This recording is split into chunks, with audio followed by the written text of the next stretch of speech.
Ay talaga namang napaka-bless. Uy, lahat tayo bless. Ay bigla mo naman dinakma.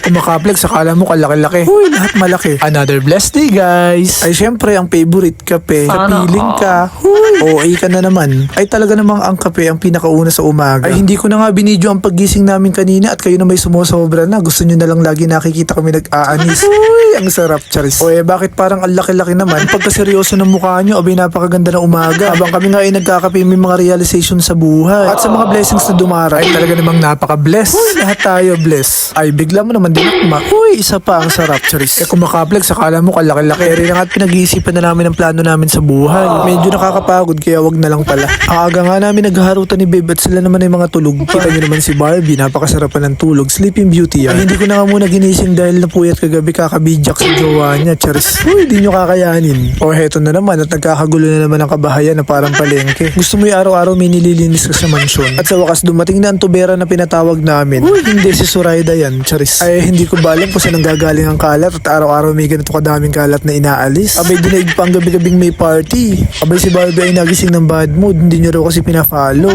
Yes, ang sarap ng ulam ngayon. Abay adobo ba to o sinigang? Napakarami namang sabaw. O wala kang alam dyan, taga-video ka lang, wala kang alam magluto. Ay ako nga ay namisay, akala ko sinigang. At nung maluto pala ito yung sinigang. Charis. OA. At napansin ko ay may itlog na kasama. Abay hinahalukay ko nga at baka nandito itlog ni Babe.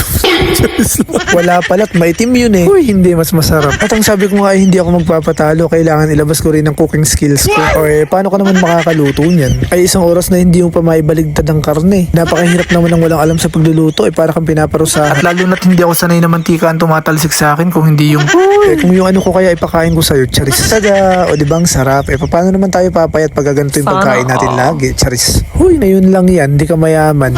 Ay pagkasarap-sarap ng kain nila, talaga namang ayaw na nila magpapaya. Ay pag ganito na raw ang pagkain ni Deadman na. Kung makasubo nga si bakla, parang kinalimutan na ang 24 na bewa. Ay may session na naman nga ang mga babaeng pinaglipasan ng panahon. Uy, lola nyo yan. Hindi mo lalaitin. At ang lola sila nga ay hindi raw muna mangungulam ngayon. Kaya nandito muna siya para mag-session. Uy, hindi. Charis lang yun. Ay palo ka talaga dyan. At ang aga-aga nga ay may manliligaw na naman na pumunta sa bahay. At hinahanap ang ate mo Zoraida. Siya nga ay happy-happy at ang akala niya talaga ay manliligaw niya. At nung makita niya sumisigaw ay TikTok pala. Order daw niya. At kami nga ay happy-happy dahil matagal niya nang hinahantay ito. Ito nga pala order niyang vibrato. Ay single nga ni. Paano nga ang gagawin? Ayaw niyo pa kasi siyang ligawan. Huy, hindi. O sino ka dyan? Baka boyfriend ko yan. Uy, sanay ko rin. Merong ganito. Akong araw ay haharanahin niya. Charis. Uy, kinikilig yung etich niya.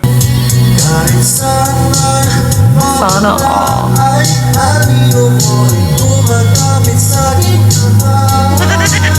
Ako ay nahanap, lumu'y ba?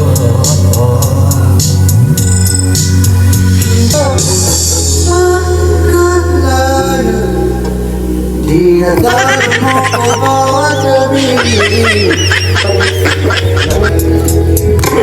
Ay, ang sabi ko nga ay mic ko naman ang gamitin niya. Bahala kayo dyan. Bye-bye.